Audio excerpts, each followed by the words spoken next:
کون سا ایسا ایویڈنس تھا جس کی وجہ سے علی رضا سزائے موت تک پہنچے؟ کیا علی رضا کو ہی سزائے موت دی گئی؟ اس کے بھائی کو عمر قید کیوں دی گئی؟ کچھ جذباتی لوگ ہیں وہ کہتے ہیں تینوں کو سزائے موت ہونی چاہیے تھی۔ سوشل میڈیا پہ جسٹس فار ثانیہ زہرا کا بہت زیادہ لوگ کنسرن تھے۔ معاملے کی سنگینی کو دیکھتے ہوئے ہر ممکن کی کوشش کی گئی کہ اس کو پراپرلی انویسٹیگیٹ کیا جائے۔ ان کے والد پیروائی نہ کرتے تو شاید یہ خودکشی ہوتی۔ بطور وکیل سب سے پہلے تو ہمیں کورٹ کو یہ یقین دلوانا تھا کہ یہ خودکشی نہیں، یہ ایک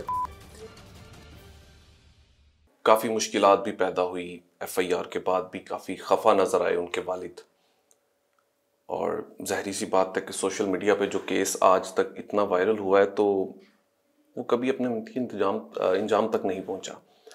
لیکن اس کیس میں ایسی کیا چیز ہوئی کہ تمام جو لوگ جن کے اوپر شک تھا، خاص طور پر علی رضا، اور سزا کے بعد بھی ان کی ایک ویڈیو وائرل ہو رہی ہے، تو انہوں نے کہا کہ میرے اوپر یہ جھوٹا کیس بھی بنایا گیا، تو کون سا ایسا ایویڈنس تھا جس کی وجہ سے علی رضا سزائے موت تک پہنچے؟ آج یہ کوشچن سوشل میڈیا پہ بھی بہت زیادہ چل رہا ہے کہ کیا علی رضا کو ہی سزائے موت دی گئی؟ اس کے بھائی کو عمر قید کیوں دی گئی؟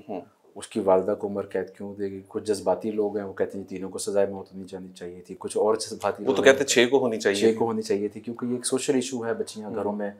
It is not a new phenomena سسرال میں اس قسم کی۔ ظاہری بات ہے، دو فیملیز، ایک کپل جب ایک زندگی سٹارٹ کرتا ہے تو ڈفرینس آف اوپینین بھی آ جاتا ہے، اختلافات بھی ہوتے ہیں، کئی دفعہ یہ تشدد آمیز رویے بھی آ جاتے ہیں۔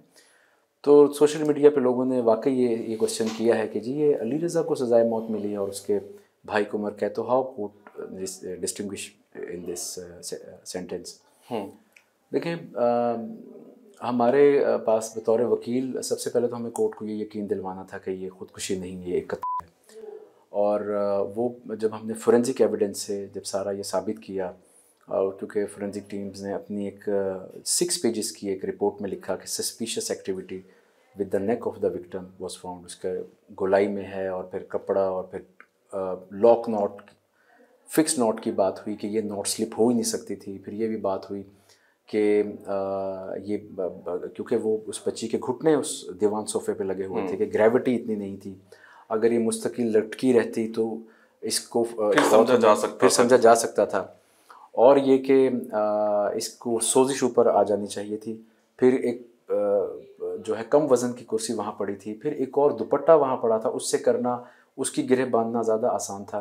پھر ایک عام مشاہدے کی بات ہے کہ جب آپ کپڑے میں کوئی کھچائی آتی ہے تو آپ دیکھیں اس کے دھاگے وغیرہ کھچ جاتے ہیں۔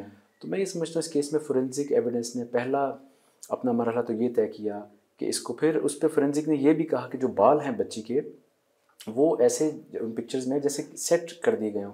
آپ دیکھیں کہ بچی ہے، جان نکل رہی ہے، وہ تڑپ رہی ہے، تو وہ اپنا سر ہلائے گی تو وہ بال اس کے بکھرے ہوئے ہوں گے، ماتھے کے پیچھے کے بال جو ہوتے ہیں خواتین کے، تو وہ بالکل سیٹ تھے۔ تو فورینزک نے بڑی ایویڈنس دی۔ سر بیسکلی مارا کیسے گیا؟ یہ ایک بیسک سوال ہے جس کے اوپر ابھی تک کسی نے بات بھی نہیں کی اور نہ پوچھنے کی زحمت کی، کہ ایک ٹیکنیکل طریقے سے دیکھیں کہ بڑا ہی اگر اس کے اوپر ان کے والد پیروائی نہ کرتے تو شاید یہ خودکشی ہوتی۔ تو اصل بنیادی قتل تھا کیا؟ دیکھیں، یہ نا کورٹ نے ڈسکس کی ہے اس ساری بات کو۔ انویسٹیگیشن اس کی جوائنٹ انویسٹیگیشن ٹیم بنی جو کہ ایس پی صاحبان رینک کی تھی، ڈی پی او صاحبان رینک کی تھی، اور اس میں کیونکہ سوشل میڈیا پہ جسٹس فار ثانیہ زہرا کا بہت زیادہ لوگ کنسرن تھے، معاملے کی سنگینی کو دیکھتے ہوئے ہر ممکن کی کوشش کی گئی کہ اس کو پراپرلی انویسٹیگیٹ کیا جائے کہ آیا یہ خودکشی ہے یا قتل ہے۔